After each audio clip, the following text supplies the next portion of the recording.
Imagina que entras en una galería de Manchester.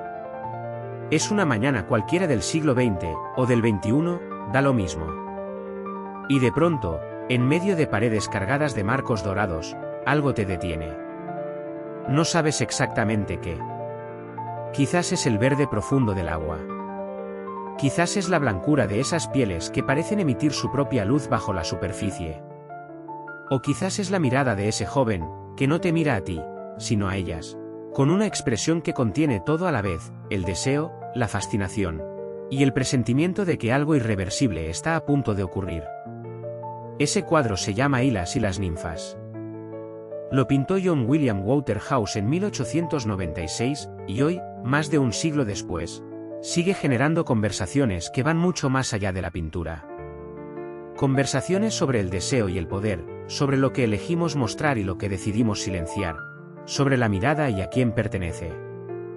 Hoy, en Crónicas del Pincel, nos adentramos en esas aguas oscuras.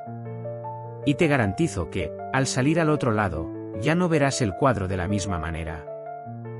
Para entender el cuadro, hay que entender primero el mito. Y el mito de Hylas es, en el fondo, una historia sobre la belleza como destino. Hylas era un príncipe joven, hijo del rey Teodamante de los Dríopos. No era un guerrero, ni un estratega, ni un héroe en el sentido clásico del término. Era, sencillamente, hermoso. Y esa belleza lo convirtió en el compañero, y amante, según algunas fuentes, del más grande de los héroes griegos, Hércules. Hércules, que había doblegado leones y derribado columnas, quedó rendido ante los ojos de ese muchacho. Juntos, embarcaron a bordo del Argo, el legendario navío de Jasón y sus argonautas, en aquella expedición descomunal hacia la Cólquide para conquistar el Vellocino de oro. Imagínalo, el barco más famoso de la antigüedad, cargado de semidioses y héroes, surcando el Egeo hacia lo desconocido.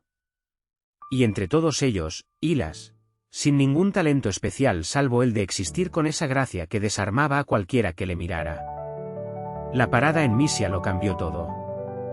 Los argonautas fondearon en la costa para aprovisionar agua dulce. Hércules envió a Hylas a buscarla. El joven se alejó del grupo, cántaro en mano, y llegó hasta el manantial de Dríope, un estanque sombrío, cubierto de nenúfares, donde el agua era tan quieta que parecía un espejo oscuro. Las ninfas lo vieron llegar. Y se enamoraron. Lo que ocurrió después depende de quien cuente la historia. Teócrito, en su Idilio 13, el poema bucólico del siglo III a.C., describe cómo las ninfas consuelan a Hylas mientras él llora el mundo mortal que ha dejado atrás. Apolonio de Rodas, en las Argonáuticas, sugiere que una sola náyade lo tomó por esposo bajo las aguas. Y Ovidio, siempre más dramático, también apunta a una única ninfa como autora del rapto. Pero Waterhouse no eligió a una. Eligió 7. El mismo número de sirenas que rodean el barco de Ulises en otra de sus obras mayores.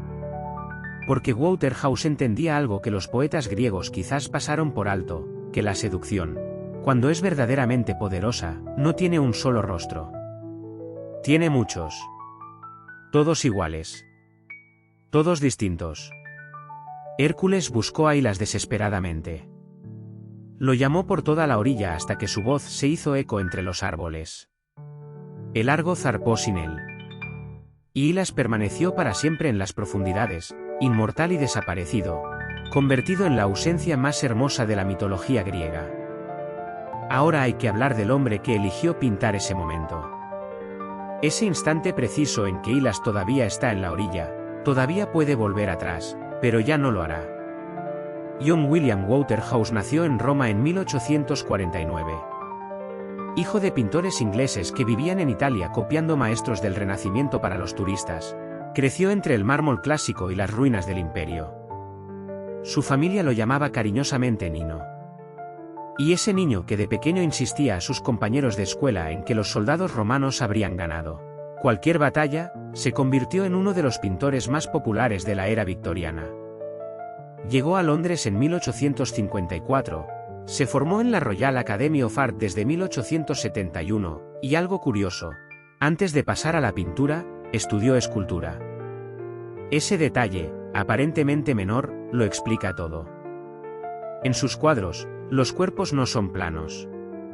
Son palpables. Tienen peso, tienen volumen, tienen la solidez de la piedra transformada en carne. Waterhouse pintaba como si tallara. Su estilo es una encrucijada fascinante. No era exactamente prerrafaelita, aunque los prerrafaelitas lo reclamaban como uno de los suyos. No era exactamente realista, aunque los realistas franceses reconocían su técnica de pincelada cuadrada y su atención casi obsesiva a la naturaleza. Era, en palabras del crítico de arte A.L. Baldry, un hombre que no le daba la espalda al espíritu de su tiempo, sino que lo habitaba con una modernidad intelectual que pocos de sus contemporáneos supieron ver.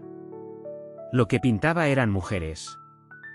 Siempre mujeres, brujas y santos, damas trágicas y hechiceras poderosas, damiselas que esperaban y femmes fatales que actuaban. La chica de Waterhouse, piel pálida, mejillas rosadas, cabello cobrizo, es un ideal de belleza que reconocemos al instante. Pero después de 1890, algo cambió. Waterhouse empezó a pintar también jóvenes masculinos, Hilas, Narciso, Adonis. Muchachos hermosos y pasivos, incapaces de resistir el deseo que despertaban. Jóvenes que perdían frente a las mujeres no por cobardía, sino por exceso de belleza. Era, sin que nadie lo dijera en voz alta, una subversión radical del ideal victoriano de masculinidad. Detengámonos ahora en el cuadro mismo. Porque este óleo de 98 por 163 centímetros, pintado en 1896 y expuesto en la Royal Academy en 1897, es una obra de una complejidad visual extraordinaria que solo se revela si uno se permite mirarla despacio. El punto de vista lo es todo. Waterhouse sitúa al espectador casi a ras del agua, a la altura de las ninfas. No estamos en la orilla, mirando la escena desde fuera. Estamos dentro. Estamos en el estanque. Esa decisión compositiva no es inocente, nos convierte en cómplices de la seducción, no en testigos. Hilas está inclinado sobre la orilla, vestido con una túnica azul y una faja roja. Lleva un cántaro en la mano izquierda. Su rostro está de perfil, pero sus ojos se cruzan con los de una de las ninfas. Un crítico del siglo XX lo describió con una frase que se me ha quedado grabada. Tiene el rostro y el corte de pelo de un estudiante universitario de la época eduardiana. No es un héroe griego. Es cualquier joven. Es todos los jóvenes. Y eso, claro está, es exactamente el punto. Las 7 ninfas emergen del agua envueltas en nenúfares. Waterhouse las pintó utilizando solo 2 modelos. Lo que crea ese efecto inquietante de multiplicación hipnótica, son todas iguales y todas distintas. Como si el deseo fuera una sola criatura que se hubiera fragmentado en 7 cuerpos. Una le sujeta la muñeca. Otra le tira de la túnica. Una tercera le tiende unas perlas en la palma abierta, con esa expresión, que alguien describió perfectamente como mortal pero reluctante y arrepentida, de quien ofrece algo que sabe que destruirá. El simbolismo floral es un lenguaje en sí mismo. Los nenúfares significan inocencia y pureza, pero también marcan el umbral entre el mundo terrestre y el acuático. Las amapolas en el cabello de las ninfas presagian el sueño, los sueños y la muerte. Los junquillos hablan de deseo. Las perlas son virginidad. Waterhouse no pinta flores al azar, compone un poema visual que sus contemporáneos, educados en el lenguaje de las flores, leían con perfecta fluidez. Y luego está el agua. Esa superficie sedosa y fangosa, en palabras del historiador Richard Jenkins, donde se reflejan los cuerpos y donde, bajo la transparencia aparente, se adivinan formas que parecen manos extendidas. El agua no es un fondo. Es el umbral. El lugar donde un mundo termina y otro comienza. Hilas ya tiene la mano derecha sumergida. Ya ha cruzado, sin saberlo, la frontera. Aquí viene la pregunta que convierte este cuadro en algo más que una ilustración mitológica. Cuando miramos Hilas y las ninfas, ¿quién posee la mirada? Durante décadas, la respuesta parecía obvia, el espectador masculino. Las ninfas tienen la piel expuesta, los pechos al descubierto, los ojos apartados del observador. Están disponibles para ser contempladas sin que puedan devolvernos la mirada. Eso, exactamente eso, es lo que Laura Mulvey llamó en 1975 la mirada masculina, la estructura visual que convierte a la mujer en objeto de contemplación y al hombre en sujeto que observa. Pero hay otra lectura. Una que la crítica tardó décadas en articular. En este cuadro, 7 mujeres rodean a un joven hermoso. Son ellas quienes toman la iniciativa. Son ellas quienes lo desean, quienes lo tocan, quienes deciden su destino. El cuerpo de Hylas, joven, vulnerable, pasivo, es el objeto de contemplación de las ninfas, no del espectador. Y cuando la propia académica Jennifer Bates Ellert estudió el cuadro, llegó a una conclusión brillante. Waterhouse, sin anunciarlo, estaba pintando la mirada femenina. El deseo de la mujer que observa el cuerpo masculino como materia de belleza, de anhelo y de poder. Esto, en 1896, en plena era victoriana, era una subversión casi imperceptible. Demasiado sutil para escandalizar, demasiado profunda para ignorar. Waterhouse creó lo que los estudiosos llaman el chico de Waterhouse, ese ideal masculino de belleza melancólica, oscuro y seductor, que no lucha ni conquista sino que simplemente existe, y por eso mismo, es devorado. Era una respuesta silenciosa a los cambios que sacudían la sociedad victoriana. Las mujeres empezaban a ganar espacio público, a estudiar, a votar en algunos lugares. La figura del hombre ineficaz, hermoso y vencido, era el reverso oscuro del miedo masculino ante ese desplazamiento. El cuadro, visto así, no es inocente. Nunca lo fue. Enero de 2018. La Manchester Art Gallery, donde Hylas y las ninfas lleva décadas colgado en la sala titulada, sin ironía alguna, En busca de la belleza. La artista Sonia Boyce lleva meses hablando con el personal del museo, curadoras, vigilantes, voluntarios, limpiadoras. Muchas de las mujeres con quienes habla expresan una incomodidad que nunca habían puesto en palabras. En esa galería, las mujeres solo existen como objetos decorativos o como fuerzas del mal. Femmes fatales o figuras de contemplación pasiva. Nunca agentes de su propia historia. Y entonces sucede algo sin precedentes, el cuadro es retirado de la pared. En su lugar, una cartela con preguntas. Espacio en blanco para que los visitantes peguen notas adhesivas con sus opiniones. Y durante una noche, artistas drag y performers queer actúan en las galerías del siglo XIX, provocando esa misma mezcla de incomodidad y deleite que Boyce consideraba necesaria. El cuadro estuvo fuera una semana. Solo una semana. Pero la reacción fue de una ferocidad que sorprendió a todos. Las redes sociales ardieron. Un catedrático de Oxford advirtió en The Guardian que esto era lo que habían hecho los nazis con el arte que conflictuaba con sus fines políticos. El crítico Jonathan Jones lo llamó la victoria del puritanismo sobre la liberación sexual. Llegaron mensajes al museo hablando de feminismo extremista, de quema de libros, de censura. Lo más irónico, y lo que la propia Boyce señaló, es que su intención nunca fue borrar el cuadro sino hacer visible algo que habitualmente permanece oculto. El poder de los museos para decidir qué vemos, en qué contexto y con qué etiqueta. Cada semana, cientos de obras son trasladadas, almacenadas o retiradas temporalmente en cualquier galería del mundo.